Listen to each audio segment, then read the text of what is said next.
Hi guys, for today's video kanana po tayo styroprops nga mga orders. Tagnaan ninyo bi para unsa daw ni? And yes, correct, para rin sa Dayandi diri sa Potter Alquate sa Tibanga.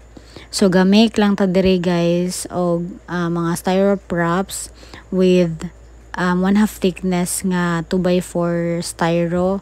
Tapos atong paint nga gamit ani guys again is kana mga water based nga paint. Kay kung dili bitaw water based nga paint na malanay gid ang styro ana. So importante nga water based gid nga paint. Wala day pud ko ga mix diri og water aning paint nako guys kay di ko ganahan na tamang glasaw kay siya. Gusto ko ng red jud kay siya ana gid bitaw.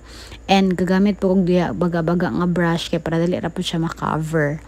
And also gilay-lahi na ko gamit ang mga brushes nako guys. Lahi og brush sa yellow, lahi sa red, lahi pud ang sa black. And kani nga part guys, ako na pong gipaog ang atong mga styroprops and gasen po kog video sa atong client nga mo na atong output. Very nice kani anda ko kay na siya in person guys. And may effort jud kaayo na siya. And karon na nata sa ilang store diri sa Tibanga sa Potter Alquate. So mag-install na mi karon sa among mga styroprops guys.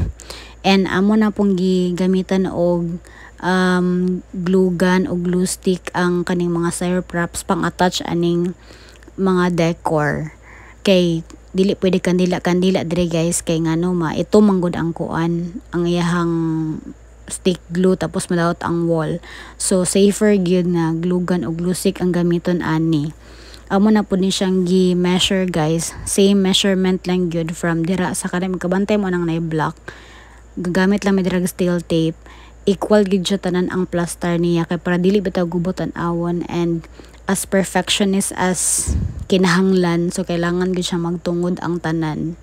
Tapos guys, ang gibasihan po namo sa measurement is kanang dili bitaw siya sagabal sa mga customers, dili sagabal sa mga mag-agi-agi ingon ana, and decorous gid siya. Dili po ta pwede magpatakag plaster ani diri guys. Ang gitagaan po tag freedom day tuod ani magplaster. So here as our final output guys. So a total of 6 nga Dayandi props, styro props di ay guys. Ang design ana guys ako laga make ana.